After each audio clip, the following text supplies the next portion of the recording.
Петербургская и московская поэзия. Это противопоставление берет начало еще в XIX веке. XX век подхватил и продолжил эту традицию.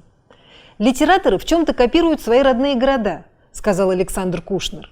«Петербургские поэты застегнуты на все пуговицы, похожи на свой город, о котором Пушкин сказал: «Люблю твой строгий, стройный вид».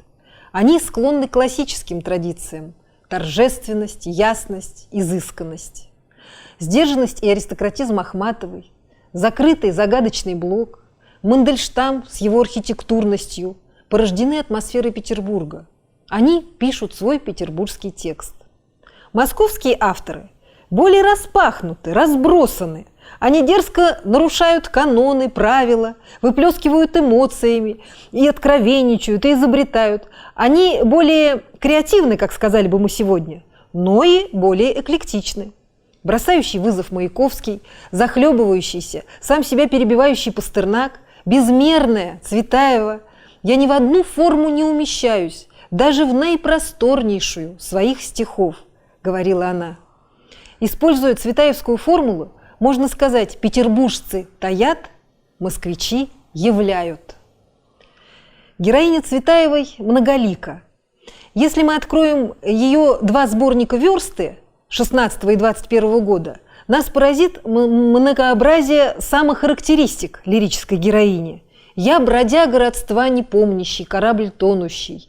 Я слепец, я ласточка твоя, Психея, птица Феникс я, ведь я островитянка». Самое интересное, что такие цветаевские автохарактеристики порой противоречат, отрицают одна другую. «Послушайте, я правдива, до вызова, до тоски». И через несколько страниц «Я виртуоз из виртуозов в искусстве лжи». Или «Я мятежница с вихрем в крови». И тут же «Я не мятежница и чту устав». Цветаева часто обыгрывает в стихотворениях собственное имя – Марина. Кажется, если бы оно не было дано ей от рождения, она сама бы себя так назвала. Слишком уж оно подходило ей, слишком она отвечала ему своей сущностью, непредсказуемая, стихийная, но и вероломная, как Марина Мнишек, с кем она себя тоже отождествляла. Цветаева художник как будто пробует на вкус оттенки характеров, чтобы присоединить дополнительный штрих к своему портрету. Она отождествляет себя с каждой из ролей, вживается в них. Если сравнить цветаевскую лирическую героиню с ее ровесницей, ахматовской героиней, то мы обнаружим важное различие. Ахматова постигает и создает истинную себя через отрицание масок, отрицание ролей. «Нет, царевич, я не та, кем меня ты видеть хочешь». Она как бы отталкивается от любого определения. И это не я, и это не я, и это. А Цветаева же идет в противоположном направлении, принимающем, утвердительном. И это я, и это я, и это. Все дьявольские страсти слились в одну. Все есть во мне.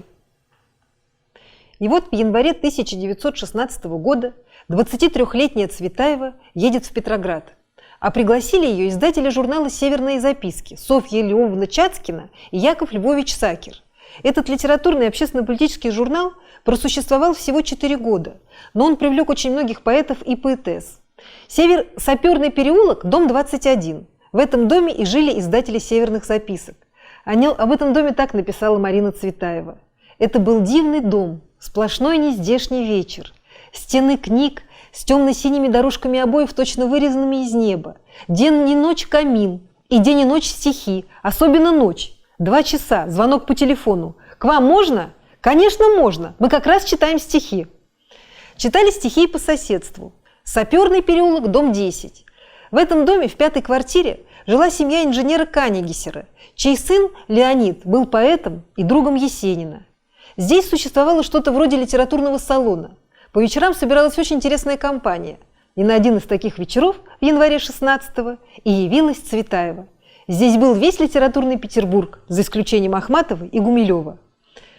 Марина Цветаева очень волнуется. Ей впервые приходится читать стихи в кругу столичной литературной элиты. А здесь были и Михаил Кузьмин, и Георгий Иванов, и Осип Мандельштам, и Заезжий Есенин. И вот, являя свою московскость, свою простоту, прямоту в противовес ахматовской утонченности, малоизвестная гостья-поэтесса по-юношески запальчиво читает свои стихи.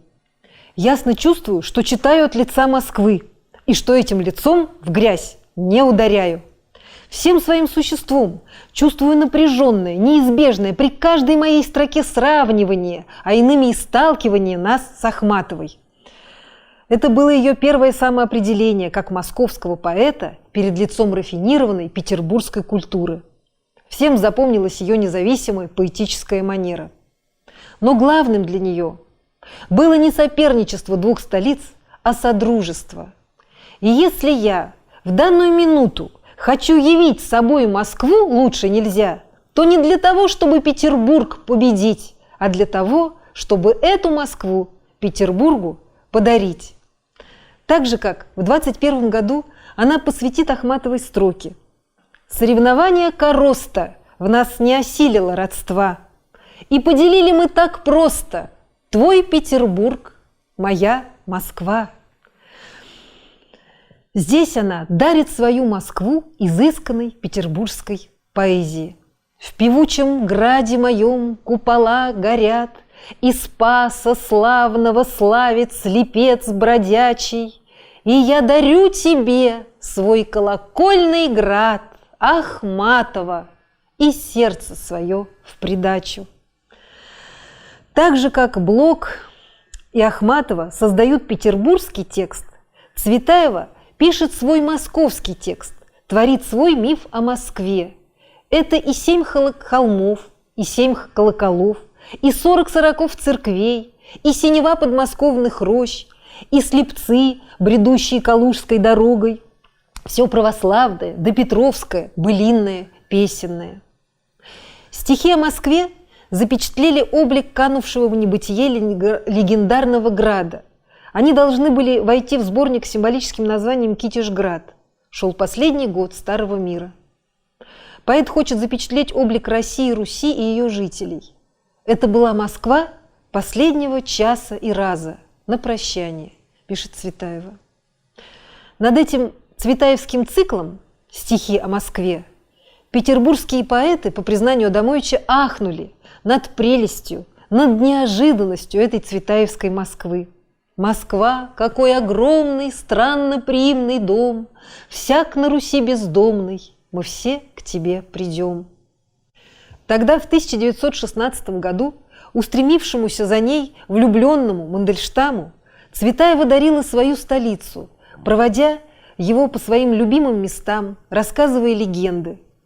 Позвякивая карбованцами и медленно пуская дым, торжественными чужестранцами проходим городом родным.